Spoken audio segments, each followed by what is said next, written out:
Hi, I'm Whelan Barzey from the British Blacklist, and today I'm joined by the Olympic athlete turned director, pardon me, award-winning director, and my favorite title of all, Londoner, Yes.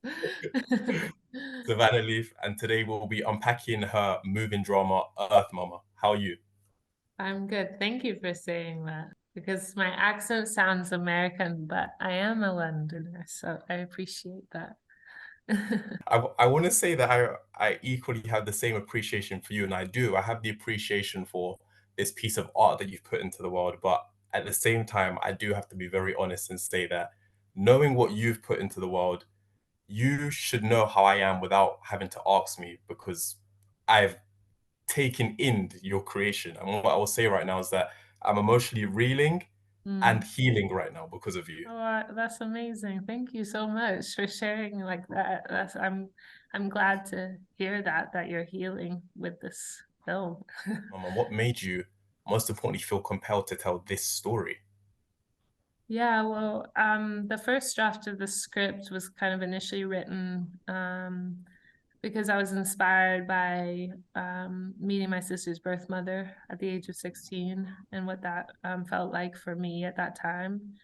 And um, and then I was also thinking about myself, as a child without one of my parents around ever and what it's like kind of yearning to understand why they aren't around. Is it me? Is it that they don't love me? Or is it because there's something else going on? And so I was kind of initially brought to the story by these feelings that were kind of itching away at me. And then it became so much more. It kind of took its own direction over time as I did this short doc called The Heart Still Hums that kind of served as emotional research for the film and really just brought up more questions.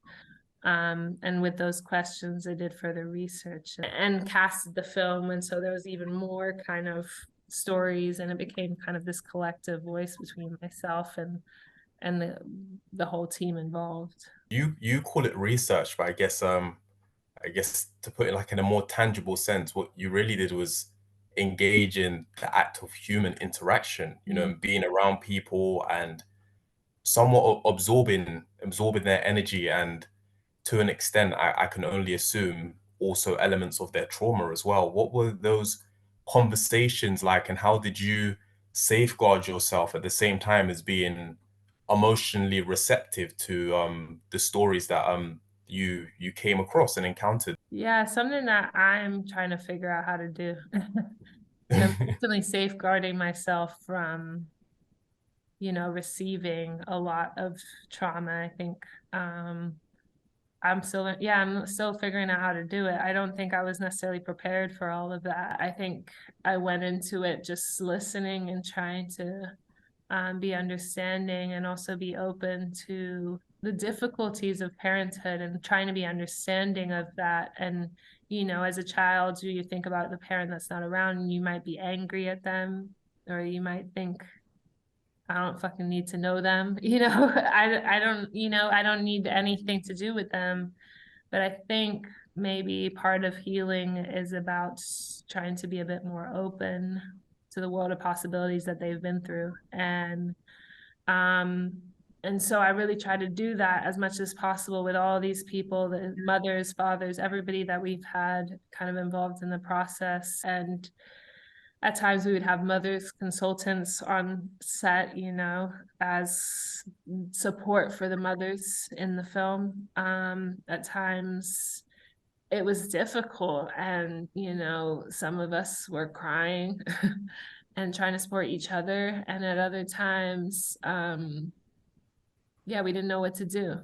And I think I've learned a lot and figured out new ways that I want to approach, anytime I'm working with trauma for the next time around, not just for other people, but for myself too. So does that mean that you have decided that your next the next thing you're going to embark on has to involve trauma? Savannah, did it have to involve No, trauma? no, this is actually a really funny question that you asked me this, because I've been thinking about this a lot. Like, do I, how do I, like, can I make a film that doesn't involve trauma? And it's hard because for me, writing is also therapeutic. Like, I keep a lot of emotions inside of me, And so for me, writing is oftentimes like my way of speaking the things and feelings that I'm feeling inside. And even watching films and art, it's like me feeling less alone because I'm like listening to other people go through what I'm going through or what I feel in the people around me. So I think about this a lot, like, will it feel better to make something where I don't touch upon trauma? But I don't know. I haven't been able to write like that. Like I try to do it and it just doesn't come out of me, or it feels fake or forced. And I've come to terms with the idea that this is therapy for me, and this is like my outlet. And you either resonate with that sort of outlet or you don't, but that's what it is for myself. Yeah, no, completely. Like I write not to the degree that you do, but just like on my own personal journals and things. And I like to, put together what I call bars, lyrics, whatever you call it. Yeah, But I've often like grappled with the idea that how come everything that seems to come out seems to be what somebody might consider traumatic, even if I'm not at that current place in my life. And I think that yeah, is, for me, a way of kind of like emotionally offloading, but also trying to make something beautiful of it, because this film is very beautiful, as much as yeah, that might not be the purpose of it.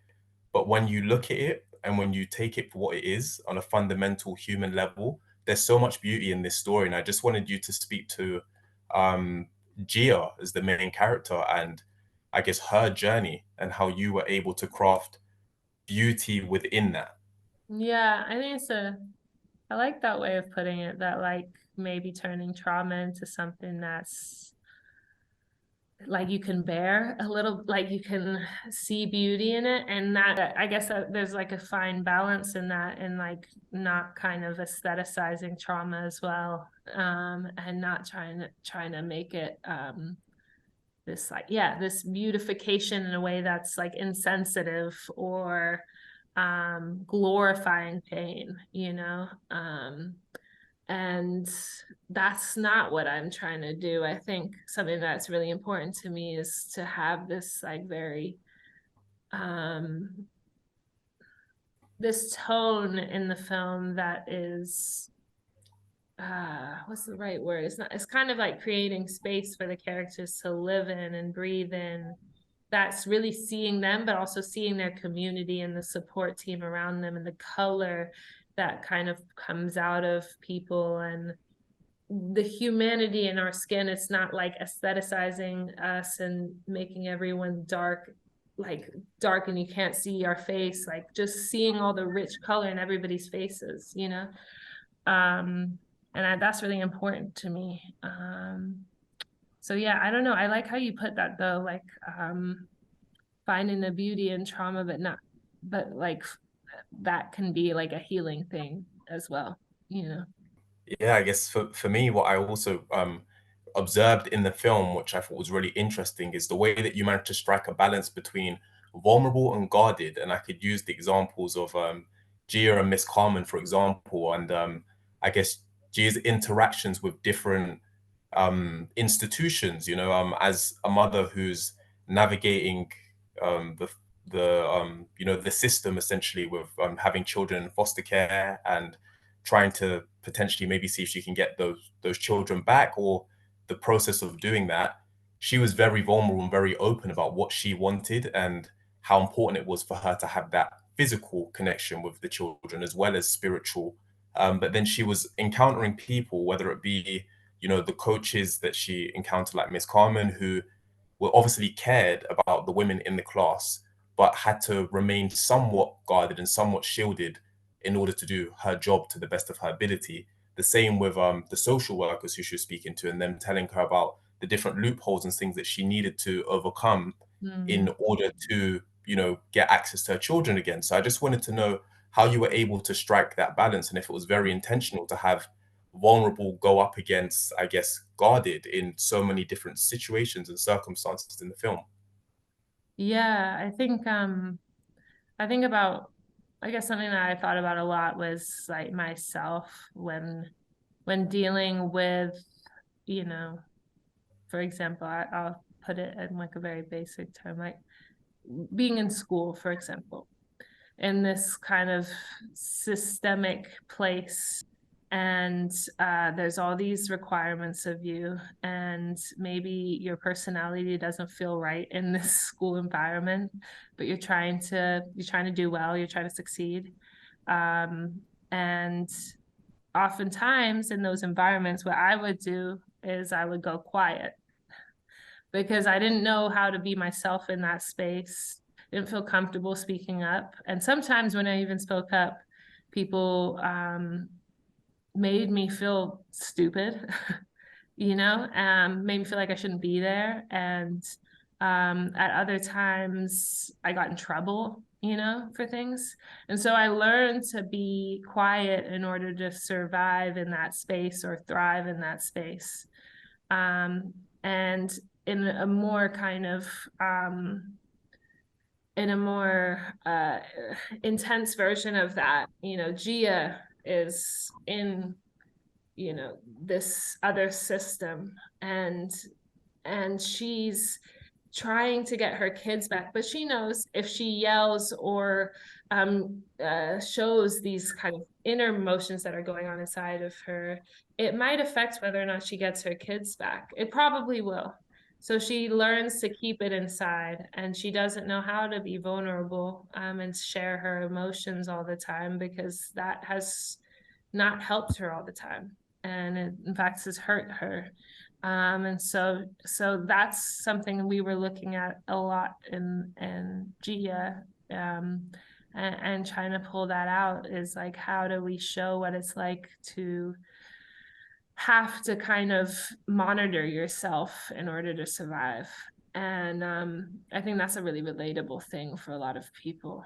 Um, and then at times she tries to be vulnerable. And that's, specifically with her children. You see her, even if it's for a short amount of time, she tries to lean in and be intimate with them and tender with them. And yeah, that's the balance, is like, when do I show my vulnerability and when do I have to, restrain that in order to survive. And I don't know, I was really intrigued by that as a thing that I've come across in my own life, and I was trying to pull that out of Gia. Yeah, I feel that. I definitely, that resonates with me as somebody who's naturally introverted and was more so, I would say, shy as a child and now introverted. I think there's a difference between Mm. the two. And I think Mhm. what you touched on about minimizing and reducing yourself in scenarios and situations, I thought there was great irony in the fact that Gia had to do that, but the title of the film is Earth Mama, and from our own perspective as humans on this planet, there isn't anything really bigger than the earth that we're on. So what made you gravitate towards such like a grand title, even though the story could be considered to be quite minute? Yeah, I like that. You're pulling out some great details. Well, I think about Black women as being kind of center of our universe. Like, they are the mothers of all mothers, you know? And this lineage of women that came before Gia, and what they've had to um, what they've had to bear, being mothers to not only their children, but mothering kind of everybody's children. Especially in America, they were looking after all the white babies as well. And I was thinking a lot about that. It's not, Gia is a symbol, as well as, being this small story. She's also a symbol of what so many mothers have had to bear their whole, for so many generations. And then I was also thinking about her relationship to that lineage, and what the power and strength you get from that lineage as well. While you kind of inherit trauma, you also inherit, resilience and strength and power. And I wanted to show that in the title as well. What I really wanted to ask you in closing, lending itself to the comments that you just made, well, right at the beginning of the film, when there were the scenes where they were asking the different mothers to be about why should we care if you make it, and I think the response that was given back was almost, I don't really you don't have to care if I make it. I'm going to do this on my own type of time and make sure that it happens and get to where I see myself and where I envision myself to be. But your film is a contradiction of that because it makes you care. Mm, Makes you, it made me care. And mm. I hope it makes other people care too. So I just wanted to know, in closing, why did you make the film from this perspective? And did you have the thought process and wherewithal at the time that this would be a film that would make people care about women in this situation and about deconstructing the system that makes motherhood so difficult? Yeah, I mean, I set forth with this like goal to put people in Gia's shoes. And the woman in the beginning of the film says, "You'll never be able to walk in my shoes," you know? And part of that is like a defense statement, you know, she's been through so much. And part of that is her like owning her life and her story. Um, and the uniqueness of that, and then a part of that is also like we really will never be able to walk in her shoes, you know, like we really can't, and I can't as a filmmaker make any audience member walk in her shoes, but we can walk beside her and try to listen and sit there and engage and not pass quick judgments and try to see people as full people and you know they make bad decisions or not great decisions, but they also make incredible ones as well, and seeing them as full human beings. And like that was, I realized the goal wasn't to put anyone in her shoes, the goal was to see Gia, you know, really really truly see her and be with her on this journey. And I think um yeah, so that was always the intention, but it slightly shifted my perspective as I was making the film.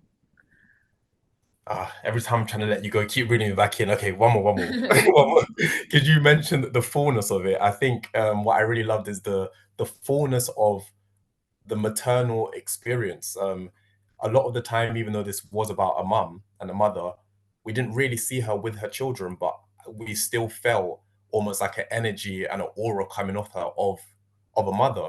So I just wanted to really ask you to unpack how you were able to capture the aspects of motherhood without actually putting her in the same room often as the children. Yeah, that 'Cause that was was that amazing. was the tough task, is like how do you feel her mothering her children when she can't physically be with her children. And so sometimes it was as small as being in the same room as her kids for 1 hour. Like what does she do in that room for an hour to make her children feel loved, you know, and cared for and protected when she can't. How does her children feel protected when she can't protect them? Like that's a huge part. And what does she do outside of that? Like how is she trying to do everything she needs to do to be fit to parent, um make money? How does she try to make money? How does she try to stay clean? How does she try to, you know, create a home environment where she has friends and support groups?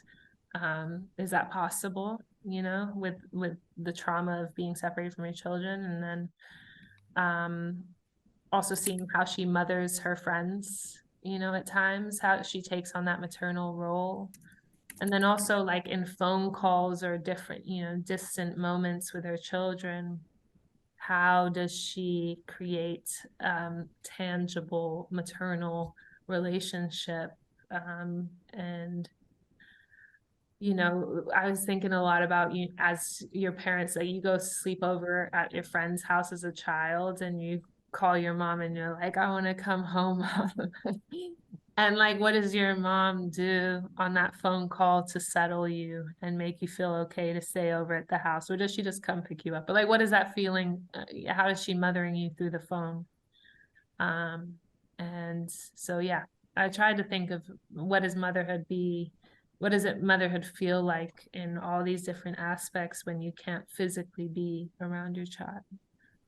Thank you. And you know, I said that I do my little writing, so let me just watch this bar. This is the last one. So Okay.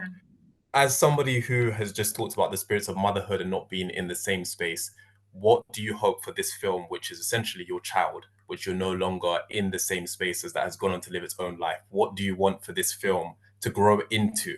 Yeah. I mean, I hope it's a film that kind of people come back to. I think it's going to be one of these films that, like, you might not see in every cinema, or like not everyone's necessarily talking about it all the time, but maybe, a family member or a friend tells you about it this month or the next month, or you read something about it down the line, or you come back to it a couple years down the line, and like I hope it has that sort of resonance, and I hope it can become a healing tool for people, um, uh, or it opens your mind to a different conversation. So yeah. Thank you. I wish the same for your Earth Mama child too. Appreciate your time, Savannah.